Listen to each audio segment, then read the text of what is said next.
Dear students, आज हम discuss करेंगे डिफ्यूजन, जो कि एक मोड ऑफ ट्रांसपोर्टेशन होता है कि कैसे जो प्लाज्मा मेम्ब्रेन जो होती है वो सेलेक्टिवली परमिएबल होती है और उसमें जो आदान प्रदान होता है पदार्थों का वो मोड ऑफ ट्रांसपोर्टेशन कहलाता है। इस मोड ऑफ ट्रांसपोर्टेशन में सबसे पहले हम डिफ्यूजन की बात करेंगे। तो ये जो डिफ्यूजन है यह एक प्रकार का पैसिव ट्रांसपोर्टेशन है। इसका मतलब जो सॉल्यूट है उसका जो मूवमेंट हो रहा है, जबकि आपका जो इलेक्ट्रोकेमिकल जो पोटेंशियल होता है दो स्थलों का वो अलग अलग होता है, तब वहाँ पे एक पैसिव ट्रांसपोर्ट मतलब ऊर्जा के बिना जो ट्रांसपोर्टेशन हो रहा है सॉल्यूट्स का परमिएबल बैरियर के द्वारा, तो हम उसे क्या कहेंगे? Simple diffusion. डिफ्यूजन का मतलब होता है स्प्रेडिंग आउट मॉलिक्यूल्स, जो मॉलिक्यूल्स होते हैं उनकी स्प्रेडिंग आउट। ये जो प्रोसेस है इसमें सिलेक्टिवली परमिएबल बायोलॉजिकल मेम्ब्रेन्स के द्वारा होता है। तो ये जो सिंपल डिफ्यूजन कहलाता है दूसरे पैसिव ट्रांसपोर्टेशन की तरह।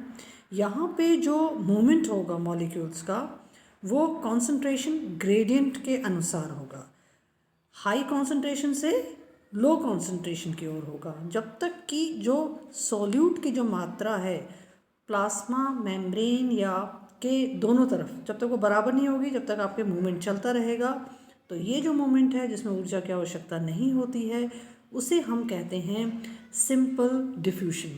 अब इस सिंपल डिफ्यूजन को और हम स्पष्टीकरण ले सकते हैं इस चित्र के द्वारा कि आप देखिए कि बीच में प्लाज्मा मेम्ब्रेन है। ये जो प्लाज्मा मेम्ब्रेन है ये लिपिड बाइलेयर है।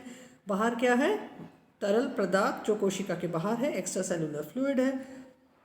वो कैसे एंटर होगा साइटोप्लाज्म में? थ्रू टाइम, कितने टाइम में वो यहाँ पे एंटर होगा।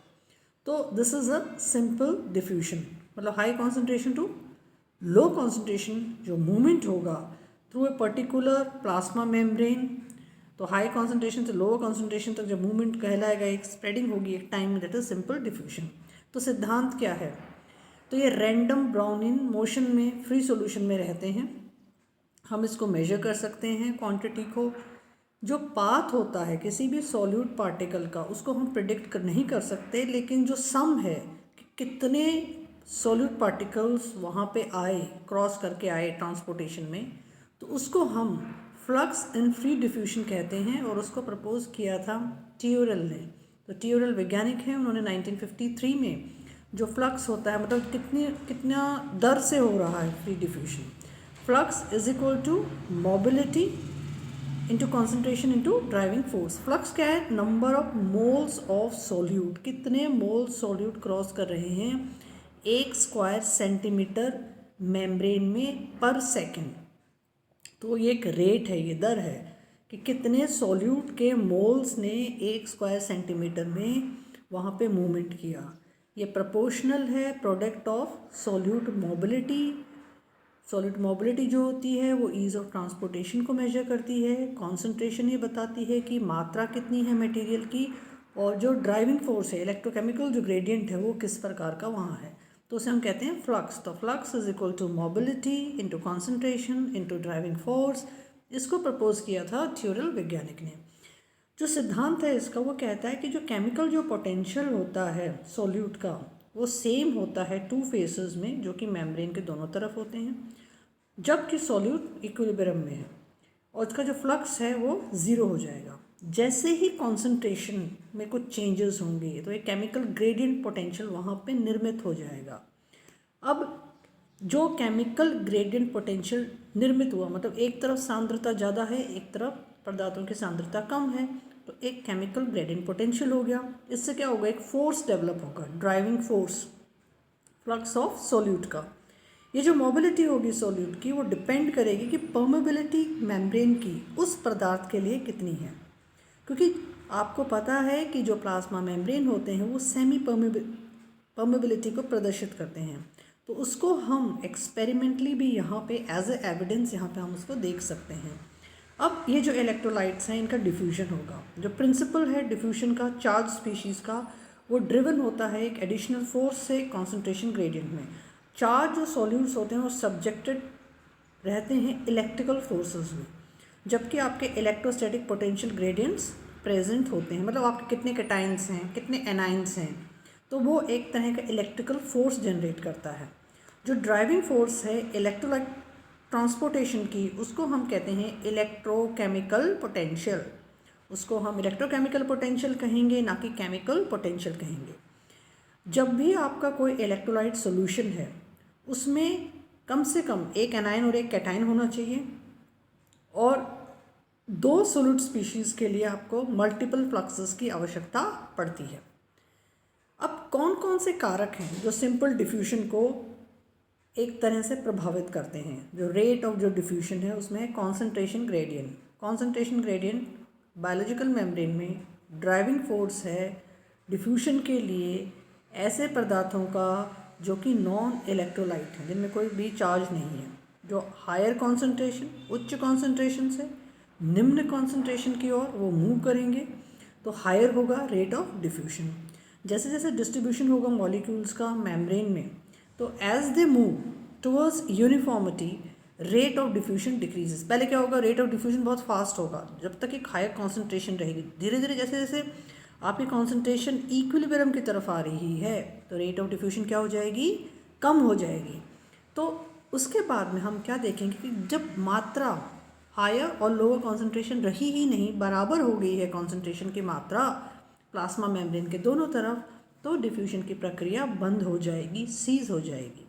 तो ये पहला कारक है जिसको हम कहते हैं कॉन्सेंट्रेशन ग्रेडियंट। तो ये इम्पॉर्टेंट एक फैक्टर है जो रिस्पॉन्सिबल है सिंपल डिफ्यूजन को एक फोर्स प्रोवाइड करता है higher concentration towards lower concentration. Rate of diffusion उस पर निर्भर करेगा। दूसरा होता है मास या साइज ऑफ सॉल्यूट मॉलिक्यूल्स। जो साइज है मॉलिक्यूल्स का वो अफेक्ट करते हैं रेट ऑफ डिफ्यूजन को।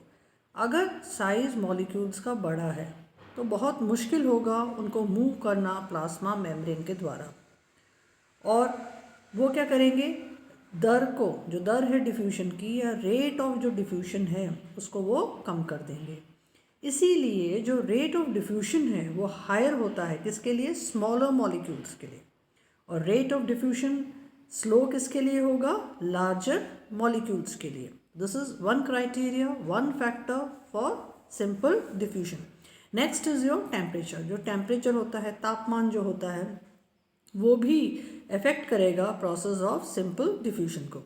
जब इंक्रीज इन टेम्परेचर होती है, मतलब तापमान में जब वृद्धि होती है, तो एनर्जी जो होती है मॉलिक्यूल्स की वो क्या हो जाती है, ज़्यादा हो जाती है। मॉलिक्यूल्स में जब हायर एनर्जी हो गई तो वो क्या करेंगे, बहुत फास्ट मूव करेंगे मेम्ब्रेन के थ्रू। किसके मुकाबले में, जो पार्टिकल जिनमें की लोअर एनर्जी है वो कैसे करेंगे, बहुत स्लो मूव करेंगे। तो टेम्परेचर जो है वो भी अफेक्ट करेगा सिंपल डिफ्यूजन को। मॉलिक्यूल जिनमें हायर एनर्जी है they are moving very fast, किसके मुकाबले फास्ट मूव कर रहे हैं। ऐसे मॉलिक्यूल जिनमें की लोअर एनर्जी है वो क्या मूव करेंगे, धीरे धीरे मूव करेंगे। फोर्थ है आपका सॉल्युबिलिटी। सॉल्युबिलिटी जो होती है मीडियम में वो भी अफेक्ट करेगी रेट ऑफ डिफ्यूजन को, पार्टिकल्स को। मॉलिक्यूल जो कि लिपिड सॉल्युबल हैं, लिपिड सॉल्युबल क्या करेंगे, they move very quickly across the lipid layer in a plasma membrane. Polar और नॉन पोलर जो मॉलिक्यूल्स हैं वो भी मूव करते हैं डिफरेंट रेट से। वो डिपेंड करता है कि आपका बायोलॉजिकल मेम्ब्रेन का जो नेचर है वो कैसा है। तो solubility of molecules depends on polar and non polar molecules movement. Solvent density, जैसे ही आपकी इंक्रीज होती है solvent density, rate of diffusion decrease हो जाता है। अब एक चीज़ बहुत ज़रूरी है कि सॉल्यूट, सॉल्वेंट और सॉल्यूशन में आपको डिफरेंस पता होना। सॉल्यूट को हम डिस्पर्स करते हैं सॉल्वेंट में, सॉल्यूट प्लस सॉल्वेंट बनाते हैं सॉल्यूशन। जब आपके सॉल्यूट्स की इंक्रीज होती है कॉन्सेंट्रेशन तो रेट ऑफ डिफ्यूजन बढ़ता है, लेकिन जब आपकी सॉल्वेंट की डेंसिटी इंक्रीज होती है तो रेट ऑफ डिफ्यूजन घटता है। अगर आपका सॉल्वेंट बहुत डेंस है, घनत्व ज़्यादा है, तो बहुत मुश्किल है सॉल्यूट को उसके चारों तरफ घूमना। सॉल्वेंट की जो डेंसिटी है वो एक एसेंशियल रोल प्ले करती है मूवमेंट में सॉल्यूट की साइटोप्लाज्म ऑफ द सेल। जब इंक्रीज होती है डेंसिटी साइटोप्लाज्म की तो वो स्लो डाउन क्या करेगी, movement of molecules and gases. अब this is reverse is true for less dense cytoplasm. अब आपकी डिक्रीज़ हो गई है डेंसिटी साइटोप्लाज्म की, तो अब आप किस चीज़ की मात्रा बढ़ जाएगी, डिफ्यूजन की रेट बढ़ जाएगी, क्योंकि आपका मूवमेंट जो है मॉलिक्यूल्स का और गैसेस का वो इंक्रीज़ हो जाएगा। तो जो सॉल्वेंट डेंसिटी है वो भी रेट ऑफ डिफ्यूजन को प्रभावित करती है। फिर आता है सरफेस एरिया और थिकनेस ऑफ बायोलॉजिकल मेम्ब्रेन। जो आपका प्लाज्मा मेम्ब्रेन है उसका सरफेस एरिया, जो रेट ऑफ डिफ्यूजन है, जो दर है डिफ्यूजन की, वो बढ़ती है जैसे ही आपका सरफेस एरिया ऑफ मेम्ब्रेन बढ़ता है, अर्थात वो डायरेक्टली प्रोपोर्शनल है प्लाज्मा मेम्ब्रेन के सरफेस एरिया से। The rate of diffusion is directly proportional to surface area of the membrane. आपके जो प्लाज्मा मेम्ब्रेन है, जितनी ज़्यादा उसमें स्पेशलाइजेशन है उतनी ही ज़्यादा उसमें रेट ऑफ डिफ्यूजन होगा। इंक्रीज जो होगा सरफेस एरिया का वो इंक्रीज़ करेगा उसकी परमेबिलिटी को, मोबिलिटी जो होगी मॉलिक्यूल्स की वो इंक्रीज़ होगी। तो रेट ऑफ जो डिफ्यूजन है कब घटेगा, जब आपकी थिकनेस जो है मेम्ब्रेन की बढ़ जाएगी। अगर आपका मेम्ब्रेन की नॉर्मल है थिकनेस तो वो बढ़ेगी, लेकिन अगर आपकी थिकनेस ज़्यादा हो गई, कुछ सेल्स में जो अगर ज़्यादा हो जाएगी अगर आपकी थिकनेस कुछ स्पेशलाइज सेल्स में, तो रेट ऑफ डिफ्यूजन क्या हो जाएगा, घट जाएगा। कुछ उदाहरण हैं सिंपल डिफ्यूजन के जो हम देखते हैं, जैसे कि ऑक्सीजन और CO2 का मूवमेंट जो होता है गैसेस का। एनिमल्स में ऑक्सीजन और CO2 का जो एक्सचेंज अप होता है, रेस्पिरेटरी एक्सचेंज, टिश्यू एक्सचेंज जो होता है वो सिंपल डिफ्यूजन से होता है। डायरेक्शन ऑफ मूवमेंट जो होता है वो डिटरमाइन करता है कॉन्सेंट्रेशन ग्रेडियंट, कि किस तरफ ऑक्सीजन की मात्रा ज़्यादा है, किस तरफ CO2 की मात्रा ज़्यादा है। अब आपको पता है जो श्वसन की जो प्रक्रिया होती है, जैसे हम फिजियोलॉजी में देखते हैं, यू हैव एक्सटर्नल रेस्पिरेशन और इंटरनल रेस्पिरेशन। इंटरनल रेस्पिरेशन कहाँ होता है, लंग्स में होता है। लंग्स में कहाँ होता है एक्सचेंज ऑफ गैसेस, एल्वियोली में होता है। एल्वियोली कैसी होती है, ट्री जैसे स्ट्रक्चर्स होते हैं जो कि सरफेस एरिया लंग्स को बढ़ाते हैं, और यहीं पे हमारा एक्सचेंज ऑफ गैसेस होता है, यहीं पे हमारा सिंपल डिफ्यूजन का जो प्रोसेस है वो यहीं होता है। तो जो एल्वियोली हैं यहाँ पे जो कॉन्सेंट्रेशन होती है ऑक्सीजन की वो क्या होती है, ज़्यादा होती है ब्लड वेसल्स के मुकाबले। जब हम इन्हेलेशन करते हैं, जब हम सांस को अंदर लेते हैं, तो मूवमेंट क्या होगा ऑक्सीजन का, एल्वियोली से कहाँ जाएगा, ब्लड की ओर जाएगा। लेकिन जब हम सांस को छोड़ते हैं, एक्सहेलेशन करते हैं, तो एक्सहेलेशन में जो कॉन्सेंट्रेशन होती है CO2 की वो ज़्यादा होती है ब्लड में लंग्स के मुकाबले या एल्वियोली के मुकाबले। तो मूवमेंट कहाँ होगा CO2 का, टूवर्ड्स लंग्स, लंग्स की ओर होगा।